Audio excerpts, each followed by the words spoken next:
بسم اللہ الرحمن الرحیم۔ میت کو کون نہلائے؟ سب سے بہتر بات یہ ہے کہ میت کو اس کے قریب ترین رشتہ دار نہلائیں۔ ہاں اگر قریبی رشتہ دار غسل وغیرہ کے طریقے سے واقف نہ ہو تو پھر کوئی اور شخص بھی غسل دے سکتا ہے جو دیندار اور مسائل سے واقف ہو، اور بہتر یہ ہے کہ غسل دینے والا باوضو ہو، وضو کی حالت میں ہو۔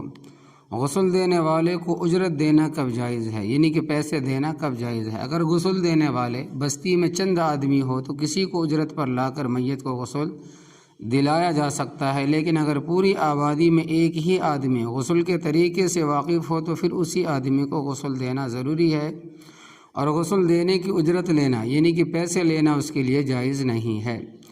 مرد میت کو غسل دینے والا کوئی نہ ہو، اگر مرد میت ہے تو وہاں مردوں میں کوئی غسل دینے والا نہیں تو اس کو اس کی بیوی غسل دے سکتی ہے۔ بیوی کے علاوہ کسی عورت کے لیے غسل دینا درست نہیں، خواہ وہ محرم ہی کیوں نہ ہو، اور اگر بیوی بھی نہ ہو تو اس کو تیمم کرا دینا چاہیے، لیکن تیمم کرانے والی عورتیں اگر میت کی محرم ہے تو ہاتھ لگانا درست ہے، اور اگر عورتیں غیر محرم ہوں تو میت کے بدن کو ہاتھ نہ لگائیں بلکہ ہاتھ میں دستانے پہن کر یا کپڑا وغیرہ لپیٹ کر تیمم کرائیں۔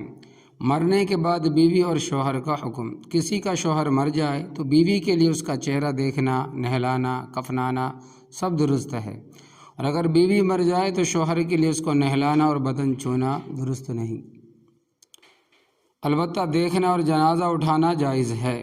بچہ و بچی کو کون غسل دے؟ اگر کسی ایسے چھوٹے نابالغ بچے کا انتقال ہو جائے جن کو دیکھنے سے شہوت نہیں ہوتی تو ایسے بچے کو عورتیں اور ایسی بچی کو مرد بھی غسل دے سکتے ہیں، اور اگر بچے و بچی اتنے بڑے ہوں کہ ان کے دیکھنے سے شہوت ہوتی ہو تو لڑکے کو مرد اور لڑکی کو عورت ہی غسل دے۔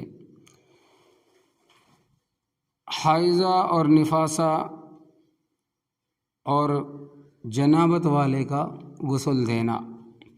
جو آدمی حالت جنابت ناپاکی کی حالت میں ہو تو اسی طرح حیض اور نفاس والی عورت کا میت کو نہلانا مکروہ ہے، لیکن اگر غسل دے دے تو وہ کافی ہو جائے گا۔ غسل دینے والوں کے لیے چند وجوہات۔ میت کو اتنے گرم پانی سے نہ نہلایا جائے جس سے زندہ آدمی کو تکلیف ہوتی ہو، بلکہ اس کو نہلانے کے لیے صرف نیم گرم یا سادہ ہی پانی استعمال کیا جائے، اس لیے کہ جس چیز سے زندہ آدمی کو تکلیف ہوتی ہے اسی سے مردے کو بھی تکلیف محسوس کرتے ہیں۔ غسل دینے والا اپنے قریب کوئی خوشبو اگربتی وغیرہ جلا کر رکھ لے۔ جس جگہ غسل دیا جائے وہاں پردہ ہونا چاہیے، اور زائد آدمیوں کو بالکل وہاں نہ رہنا چاہیے۔ میت کے بالوں میں نہ کنگھی کی جائے، نہ ناخن کاٹے جائیں، نہ کسی جگہ کے بال کاٹے جائیں، بلکہ جس طرح بھی ہو اسی حالت پر اس کو چھوڑ دیا جائے۔ اگر نہلاتے وقت کوئی عیب دیکھیں، مثلا چہرہ بگڑ گیا ہو یا کالا ہو گیا ہو وغیرہ، تو کسی سے اس کا تذکرہ نہ کرے۔ ہاں اگر کوئی اچھی علامت دیکھیں تو مثلا چہرے کی نورانیت یا جسم کی خوشبو وغیرہ، تو اس کو لوگوں کے سامنے ظاہر کر دینا چاہیے۔